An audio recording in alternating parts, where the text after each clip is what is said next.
Queridos irmãos e queridas irmãs, estamos de volta com mais um vídeo da série Estudando o Evangelho segundo o Espiritismo. Sejam bem-vindos ao nosso estudo e ao nosso canal. Continuamos estudando o capítulo 11 do livro, que tem o título Amar o Próximo como a Si Mesmo. Ainda estamos no item Instruções dos Espíritos e agora nos concentraremos sobre a segunda e última instrução do item O Egoísmo.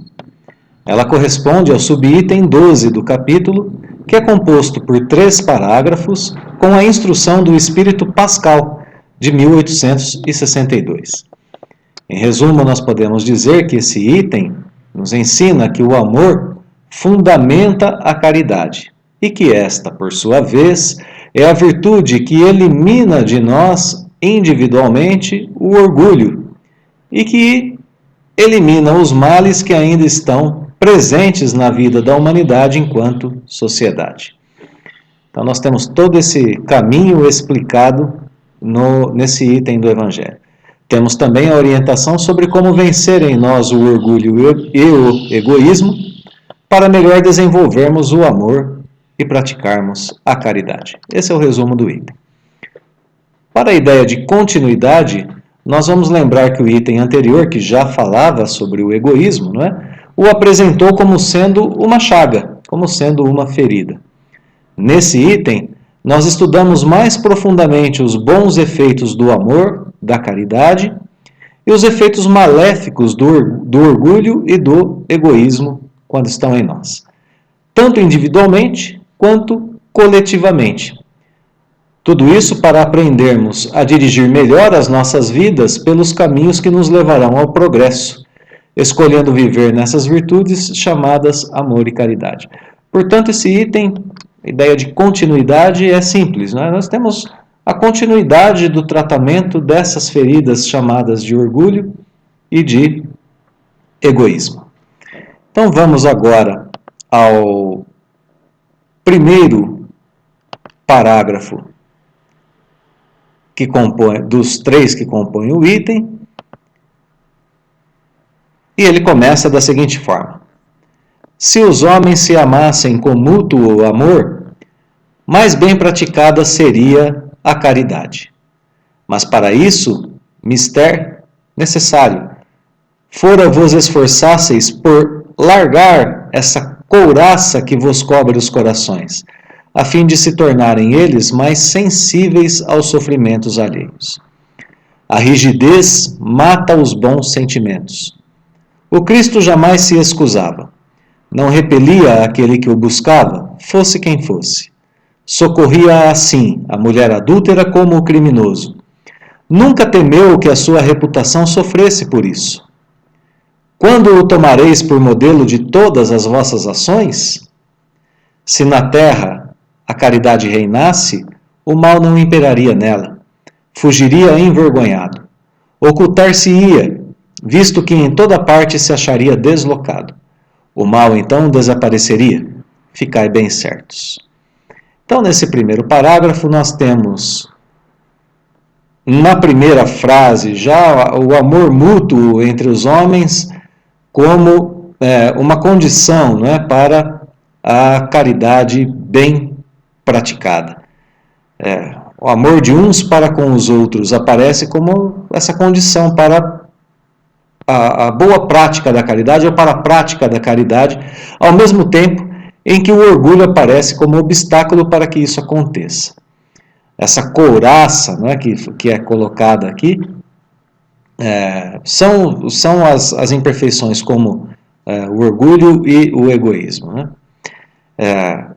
Ele diz na sequência que a rigidez mata os bons sentimentos, frase que nos leva a considerar o modo como tratamos as pessoas. Essa rigidez que a gente tem em nós, essa rigidez que acaba sufocando os nossos bons sentimentos, né? A gente precisa tratar dessa nossa rigidez. E aí, na sequência, o exemplo de Jesus é colocado para nos lembrar justamente do orgulho e também do egoísmo. Quando se diz aqui que Jesus não se excusava, ele não se ausentava de seu compromisso com o próximo. Se ele precisasse doar alguma coisa de si, ele doava, portanto ele não era egoísta. Não repelia aquele que o buscava, fosse quem fosse. E também, portanto, ele não era orgulhoso, dado que ele nunca temeu que a sua reputação sofresse por isso. Isso é orgulho, né? Quando a gente se preocupa demais com a nossa reputação, nós estamos sendo orgulhosos. Então ele não era nem egoísta, ele não se excusava, não é? Ele não se ausentava de seu compromisso e também não se preocupava com a sua reputação, não era vaidoso, não era orgulhoso. Se agíssemos como ele, o parágrafo diz que não haveria mal na terra, o mal fugiria envergonhado aqui do nosso planeta. Portanto, esse parágrafo coloca o amor como o móvel da caridade, né? Como aquilo que deve mover a caridade. Se os homens se amassem com mútuo amor, a caridade seria mais bem praticada. Então, o amor é aquilo que move a caridade. É o que fundamenta a caridade, é o que causa a caridade. A caridade é colocada como condição para o fim do mal na terra. O mal fugiria envergonhado se nós fôssemos caridosos como Jesus e se amássemos como Jesus. Então, aqui o cerne do parágrafo, né? Ele apresenta o amor como sentimento que move a caridade e a caridade como uma ação que vai exterminar o mal de nosso planeta. Segundo parágrafo. Começai vós por dar o exemplo. Sede caridosos para com todos indistintamente. Esforçai-vos por não atentar nos que vos olham com desdém e deixai a Deus o encargo de fazer toda a justiça. A Deus que todos os dias separa no seu reino o joio do trigo. Bem, se não há ainda o amor mútuo entre todos os homens aqui na Terra, nós somos incentivados a começar a dar o exemplo. Afinal de contas, alguém tem que começar, né? Começai vós por dar o exemplo. Então, se não existe ainda o amor mútuo, a gente precisa começar a dar o exemplo e esse parágrafo começa dizendo exatamente isso. Bem, depois seguem orientações para começarmos e para que a gente possa perseverar nisso.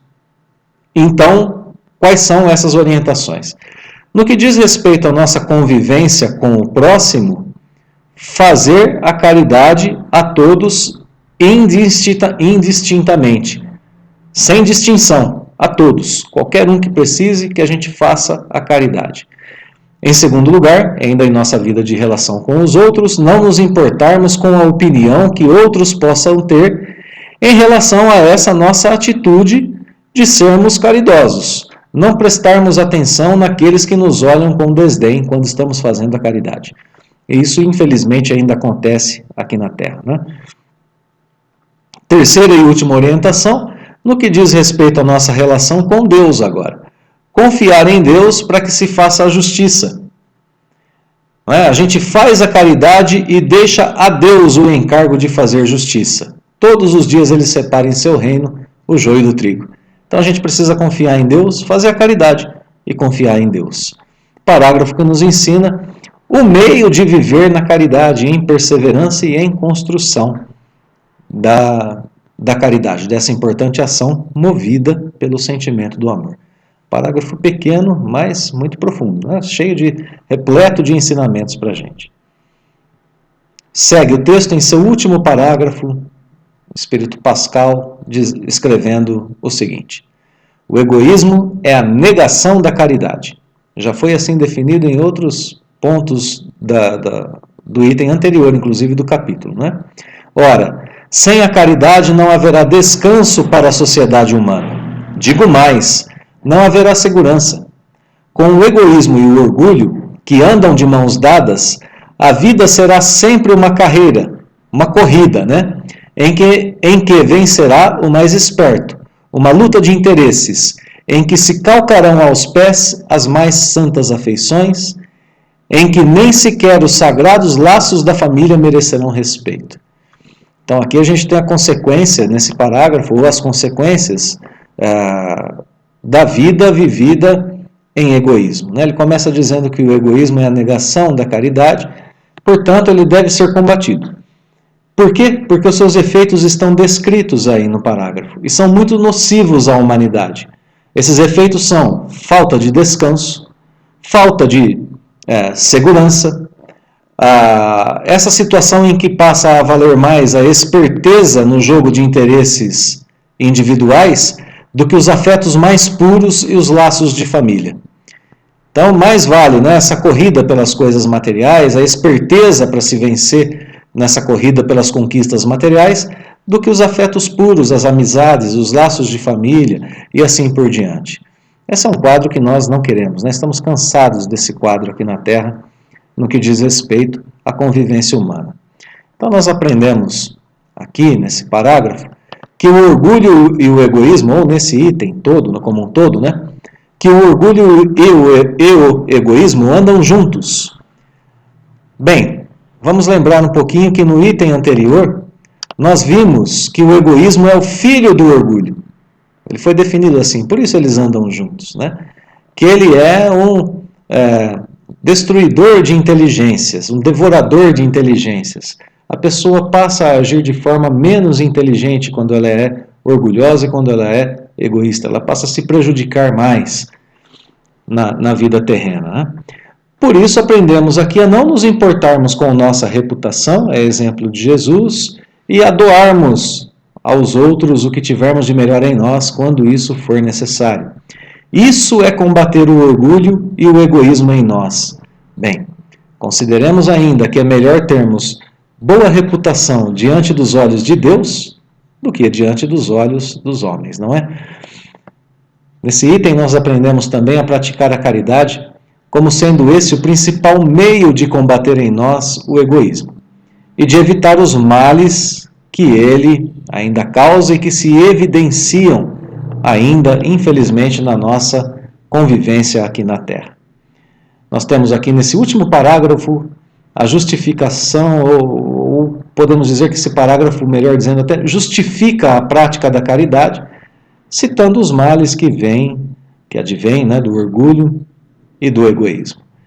Então, assim, nós encerramos esse item do egoísmo no Evangelho segundo o Espiritismo, tendo aprendido bastante sobre ele, sobre as suas circunstâncias, seus efeitos, os modos de combatê-lo, de identificá-lo em nós, para que a gente possa criar uma situação muito melhor para nós, individualmente e coletivamente aqui na Terra.